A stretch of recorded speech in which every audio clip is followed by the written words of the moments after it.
샬롬, 새로운 한 주가 시작되었습니다. 이번 한 주도 우리 하나님께서 베풀어 주시는 은혜 가운데 또 이렇게 힘있게 살아가는 우리 사랑하는 성도님들이 되시기를 바라겠습니다. 오늘 우리가 함께 나누는 하나님의 말씀 누가복음 22장 54절에서부터 62절까지 말씀 가지고 함께 나눕니다. 예수를 잡아 끌고 대제사장의 집으로 들어가 있을 때 베드로가 멀찍이 따라가니라. 사람들이 뜰 가운데 불을 피우고 함께 앉았는지라. 베드로도 그 가운데 앉았더니 한 여종이 베드로의 불빛을 향하여 앉은 것을 보고 주목하여 이르되 이 사람도 그와 함께 있었느니라 하니 베드로가 부인하여 이르되 이 여자여 네가 그래 알지 못하노라 하더라.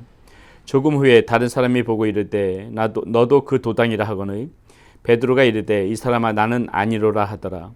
한 시간쯤 있다가 또 한 사람이 장담하여 이르되 이는 갈릴리 사람이니 참으로 그와 함께 있었느니라. 베드로가 이르되 이 사람아 나는 네가 하는 말을 알지 못하노라고 아직 말하고 있을 때에 닭이 고도이더라. 주께서 돌이켜 베드로를 보시니 베드로가 주의 말씀 곧 오늘 닭 울기 전에 네가 3번 나를 부인하리라 하심이 생각나서 밖에 나가서 심히 통곡하니라. 아멘. 오늘 우리는 이 말씀 가운데서 여러분이 너무나도 잘 알고 있는 말씀이지요. 베드로가 예수님을 3번 부인하는 장면 오늘 말씀 가운데서 만나게 됩니다. 베드로 누구입니까? 예수님의 수제자라고 할 수 있지요. 누구보다도 예수님을 열심히 따랐던 그러한 사람 아닙니까? 우리는 오늘 이 말씀을 보면서 이런 베드로도 이렇게 넘어질 수 있다는 거, 이런 베드로도 이렇게 예수님과 멀리 떨어질 수밖에 없는 그러한 상황에 처할 수 있다는 거, 오늘 우리 말씀 가운데서 그거 살펴봐야 되겠죠. 우리는 오늘 이 베드로를 반면교사 삼아서 어떻게 이렇게 예수님의 수제자라고 할 수 있는 베드로가 예수님을 부인할 수밖에 없었는지, 왜 예수님과 이렇게 멀어질 수밖에 없었는지 그 이유를 생각해 봐야 되겠습니다. 오늘 이 말씀 가운데 보게 되면 몇 가지 그것이 알 수 있을 만한 단서들이 나옵니다. 우리가 이 말씀 가운데서 그것을 살펴보면서 오늘도 우리가 힘있게 이게 예수님과 멀어지지 않고 예수님과 가까이서 예수님의 쫓는 그러한 사랑하는 성도님들이 되시길 바랍니다. 54절에 먼저 이렇게 나오죠. 예수를 잡아 끌고 대제사장의 집으로 들어가 있을 때 베드로가 멀찍이 따라가니라. 자, 예수님께서 지금 그 군병들에게 잡혀서 대제사장의 집으로 끌려가고 있는 장면이 있죠. 이때 그래도 베드로는 양심이 있어서 예수님을 쫓아가는데요. 지금 오늘 말씀해 보니까 뭐라고 하고 있습니까? 멀찍이 따라간다. 멀찍이 따라간다. 이렇게 표현하고 있습니다. 여러분, 우리가 우리의 신앙 가운데에서 이 믿음 가운데에서 자주 넘어지고 자주 주저앉고 자주 주님과 멀어지는 이유 중에 하나가 바로 이 부분이라는 것이죠. 우리가 예수님을 믿기로 작정했으면은 예수님을 따라가기로 작정했으면은 우리가 할 수 있는 것은 우리가 정말 최선을 다해야 하는 것은 늘 예수님 곁에 가까이 붙어 있도록 우리는 애를 써야 된다는 것입니다. 그것에 최선을 다해야 된다는 것이에요. 신앙생활을 우리가 하기로 결심했으면은 가깝게 지근해서 예수님의 말씀을 붙쫓아 살아가는 그런 모습이 우리 가운데 있어야만이 우리는 넘어지지 않을 수가 있다는 것입니다. 그런데 왜 자꾸 우리가 자주 넘어집니까? 왜 자꾸 죄 가운데 쉽게 빠집니까? 왜 죄의 유혹에 넘어집니까? 예수님을 믿는다 하면서도 예수님을 따라간다 하면서도 가까이서 따라가는 것이 아니라 이렇게 지금 멀리서 따라가기 때문에 그래요. 먼 발치에서 예수님이 따라가기 때문에 온갖 그 사이로 정말 온갖 세상의 모든 것들이 끼어드는 것입니다. 그러니 예수님과 멀어질 수밖에 없지요.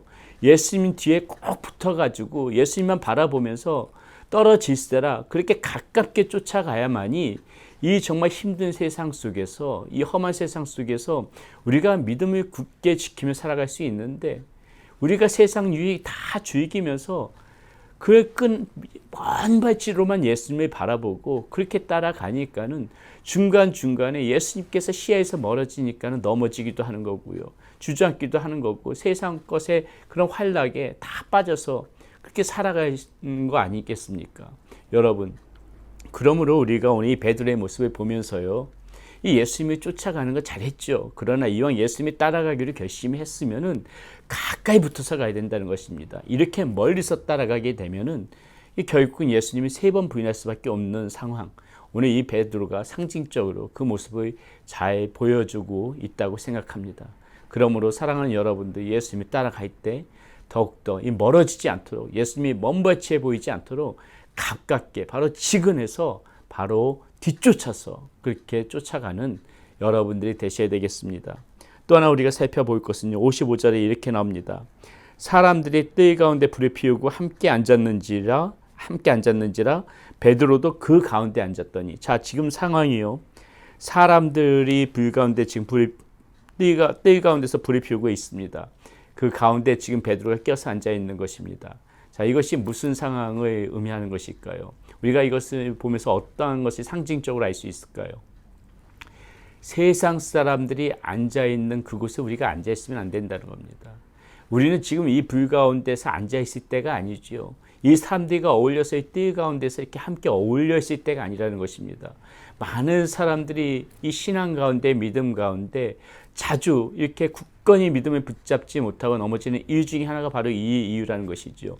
너무 세상 가운데에서 즐기고 있어요. 너무 세상 사람들과 같이 어우러짐이 너무 많다는 것입니다. 세상 가운데서 세상 사람들이 하는 것과 똑같은 모습을 하고 살아가고 있다는 것이에요. 세상 한복판에서 우리가 주저앉아 있다는 것입니다. 우리가 지금 여기 앉았을 때가 아니거든요. 우리는 주님의 고난의 현장으로 가야 되는 것이거든요. 우리는 바로 주님 옆에 붙어 있어야 되는 것인데 주님의 먼 발치에 내버려 두고 우리는 지금 이 세상 가운데에서 이렇게 지금 앉아서 전혀 엉뚱한 그런 모습으로 살아가고 있다는 것입니다.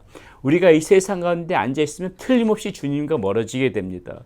우리가 이 세상 즐거움, 세상 활락, 세상 유희를 즐기다 보게 되면 틀림없이 이 믿음 가운데 서 있지 못하고 주님을 부인하면서 살아갈 때가 있다는 것이에요. 주님을 멀리하면서 살아갈 수밖에 없다는 것입니다.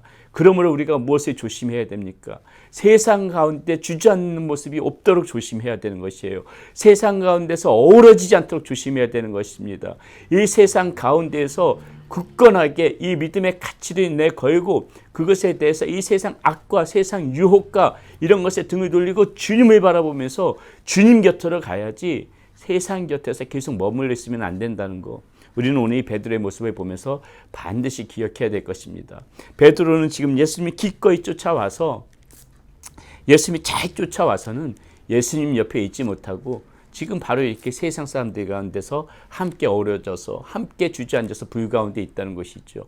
이러니 예수님을 부인할 수밖에 없는 거 아니겠습니까?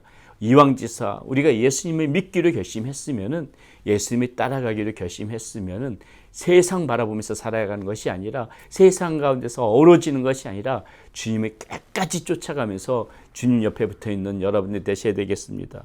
또 한 가지 베드로가 왜 예수님을 3번 부인할 수밖에 없었을까 생각해 볼 때에 이렇게 세상 가운데 앉아 있다 보면은 무슨 생각이 드는 것입니까? 어떤 상황이 벌어지는 것이에요. 이미도 예수님께서는 어땠습니까? 오늘 주님께서 61절에도 이렇게 말씀하시죠. 주께서도 이렇게 베드로를 보시니 베드로가 주의 말씀 곧 오늘 다구이기 전에 네가 3번 나를 부인하리라 하심이 생각나서 밖에 나가서 심히 통곡하니라. 지금 베드로의 이 모습을 이야기해 주고 있는데요. 무슨 말입니까? 이미도 예수님께서는 베드로에게 경고의 말씀을 하셨어요. 네가 다구이기 전에 나를 3번 부인할 것이다. 분명하게 예수님께서는 그 사전에 미리 이렇게 말씀을 베드로에게 전해주신 적이 있습니다. 여러분 그렇다면은 우리가 정말 베드로라면 어때야 합니까? 이 예수님의 말씀을 항상 생각하면서 예수님께서 나에게 이런 말씀을 하셨지 그것을 경계로 삼아서 예수님을 부인하지 않도록 어떠한 상황에서도 예수님을 부인하지 않도록 늘 그것을 조심하면서 그 말씀을 새기고 살아가야 되지 않겠습니까? 근데 지금 베드로가 그 주님께서 그 말씀을 해주셨음에도 불구하고 이렇게 3번에 부인하는 그런 일이 있단 말이죠. 왜요? 세상 가운데 앉아 있다 보니까는 이 예수님의 말씀을 잊어버린 겁니다. 세상 사람들과 어울리다 보니까는 이렇게 예수님의 말씀을 기억하지 못하는 것이에요. 그래서 조심해야 된다는 것입니다.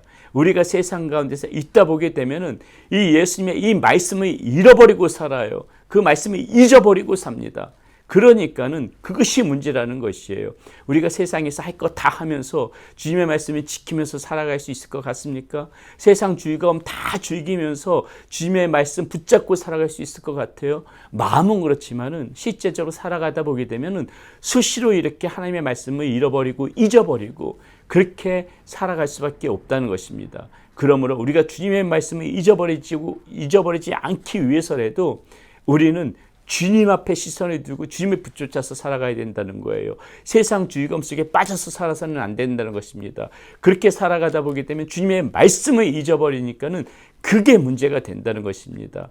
우리가 오늘 이 주님의 이 베드로의 모습을 보면서 항상 기억해야 됐고, 내가 주님의 말씀을 붙잡고 살아가기 위해서라도 세상 가운데서 깊숙이 이 세상 가운데서 주저앉아 살아가는 일 없도록 주님 바라보면서 살아가야 되겠다는 그러한 결심과 그러한 마음이 여러분들 가운데 있어야 되겠습니다.